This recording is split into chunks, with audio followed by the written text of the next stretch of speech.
ಹಾಜರಾತಿಯನ್ನ ಪಡೆಯುತ್ತಿದ್ದಾರೆ ನ್ಯಾಯಾಧೀಶರು. ಎಲ್ಲ ಆರೋಪಿಗಳು ಕೂಡ ಕೋರ್ಟ್ಗೆ ಹಾಜರಾಗಿದ್ದಾರೆ. ಶಾಸಕ ವಿನಯ್ ಕುಲಕರ್ಣಿ ಪ್ರಕರಣಕ್ಕೆ ಈಗ ಮಹತ್ವದ ತೀರ್ಪು ಹೊರಬೀಳಲಿದೆ. ನ್ಯಾಯಮೂರ್ತಿ ಸಂತೋಷ್ ಗಜಾನನ ಭಟ್ ಈಗಾಗಲೇ ಪೀಠಕ್ಕೆ ಬಂದಿದ್ದಾರೆ. ಹಾಜರಾತಿಯನ್ನ ಪಡೆಯುತ್ತಿದ್ದಾರೆ ಆರೋಪಿಗಳಿಂದ. ಎಲ್ಲ ಆರೋಪಿಗಳು ಕೂಡ ಕೋರ್ಟ್ಗೆ ಹಾಜರಾಗಿದ್ದಾರೆ. 6 ವರ್ಷಗಳ ಕಾಲ ಕೋರ್ಟ್ ವಿಚಾರಣೆಯನ್ನ ನಡೆಸ್ತಾ ಇದೆ ಈ ಪ್ರಕರಣಕ್ಕೆ ಸಂಬಂಧಪಟ್ಟಂತೆ.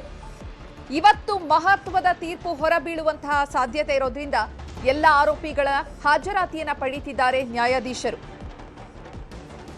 2016ರಲ್ಲಿ ನಡೆದಂತಹ ಕೊಲೆ ಪ್ರಕರಣ,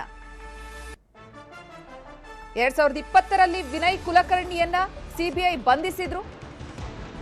ಈಗ ತೀರ್ಪಿಗೆ ಜಡ್ಜ್ ಸಹಿ ಮಾಡ್ತಿದ್ದಾರೆ. 19 ಆರೋಪಿಗಳು ಕೂಡ ಹಾಜರಾಗಿದ್ದಾರೆ.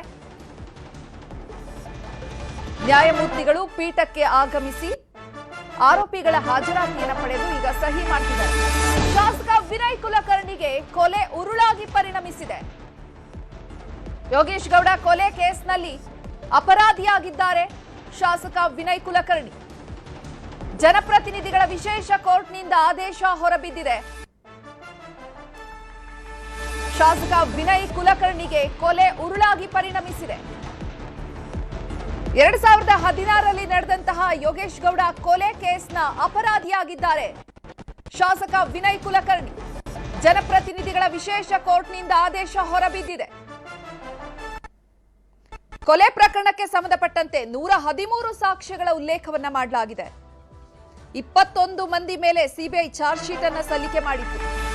ಶಾಸಕ ವಿನಯ್ ಕುಲಕರ್ಣಿಗೆ ಈ ಕೊಲೆ ಉರುಳಾಗಿ ಪರಿಣಮಿಸಿದೆ. ಕೊನೆಗೂ ಕೂಡ ಯೋಗೇಶ್ ಗೌಡ ಕೊಲೆ ಕೇಸಲ್ಲಿ ಶಾಸಕ ವಿನಯ್ ಕುಲಕರ್ಣಿ ಅಪರಾಧಿಯಾಗಿದ್ದಾರೆ. ಜನಪ್ರತಿನಿಧಿಗಳ ವಿಶೇಷ ಕೋರ್ಟ್ನಿಂದ ಆದೇಶ ಹೊರಬಿದ್ದಿದೆ. 2020ರಲ್ಲೇ ವಿನಯ್ ಕುಲಕರ್ಣಿಯನ್ನ ಸಿಬಿಐ ಬಂಧಿಸಿದ್ರು. 2021ರಲ್ಲಿ ಸುಪ್ರೀಂ ಕೋರ್ಟ್ನಲ್ಲಿ ಜಾಮೀನನ್ನ ಕೂಡ ಪಡೆದಿದ್ರು ಶಾಸಕ ವಿನಯ್ ಕುಲಕರ್ಣಿ. ಈಗ ಜನಪ್ರತಿನಿಧಿಗಳ ವಿಶೇಷ ಕೋರ್ಟ್ನಿಂದ ತೀರ್ಪು ಹೊರಬಿದ್ದಿದೆ. ಆರೋಪಿ ಅಪರಾಧಿ ಎನ್ನುವಂಥದ್ದು ಸಾಬೀತಾಗಿದೆ. ಯೋಗೇಶ್ ಗೌಡ ಕೊಲೆ ಕೇಸ್ನಲ್ಲಿ ಶಾಸಕ ವಿನಯ್ ಕುಲಕರ್ಣಿ ಅಪರಾಧಿ ಎನ್ನುವಂತಹ ಆದೇಶವನ್ನ ಜನಪ್ರತಿನಿಧಿಗಳ ವಿಶೇಷ ಕೋರ್ಟ್ ಹೊರಹಾಕಿದೆ.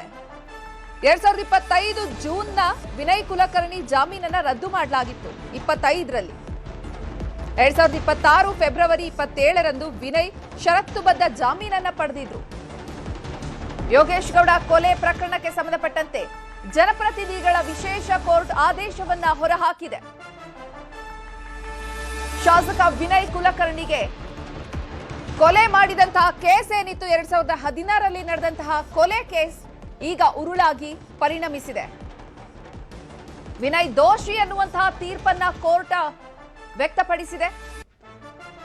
ಇವತ್ತು ಜನಪ್ರತಿನಿಧಿಗಳ ವಿಶೇಷ ಕೋರ್ಟ್ನಲ್ಲಿ ಈ ಒಂದು ಕೊಲೆ ಪ್ರಕರಣಕ್ಕೆ ಸಂಬಂಧಪಟ್ಟಂತೆ ಮಹತ್ವದ ತೀರ್ಪು ಹೊರಬೀಳೋದ್ರಿಂದ ವಿನಯ್ ಕುಲಕರ್ಣಿ ಮಕ್ಕಳ ಸಮೇತ ಕೋರ್ಟಿಗೆ ಹಾಜರಾಗಿದ್ರು. ವಿನಯ್ ಕುಲಕರ್ಣಿಯವರ ಕುಟುಂಬಸ್ಥರು ಕೂಡ ಕೋರ್ಟ್ ಹಾಲ್ನಲ್ಲಿ ಕಾದು ಕೂತಿದ್ರು. ಏನಾಗುತ್ತೆ ಇವತ್ತು ತೀರ್ಪು ಅನ್ನುವಂತಹ ಆತಂಕ ಹೆಚ್ಚಾಗಿತ್ತು. ಕೊನೆಗೂ ಕೂಡ ವಿನಯ್ ಕುಲಕರ್ಣಿ ದೋಷಿ ಅನ್ನುವಂತಹ ತೀರ್ಪನ್ನ ಜನಪ್ರತಿನಿಧಿಗಳ ವಿಶೇಷ ಕೋರ್ಟ್ ನೀಡಿದೆ. ನ್ಯಾಯಮೂರ್ತಿ ಸಂತೋಷ್ ಗಜಾನನ ಭಟ್ ಪೀಠದಿಂದ ಆದೇಶ ಹೊರಬಿದ್ದಿರುವಂತದ್ದು. ಮತ್ತೆ ಜೈಲು ಪಾಲಾಗ್ತಾರೆ ಶಾಸಕ ವಿನಯ್ ಕುಲಕರ್ಣಿ.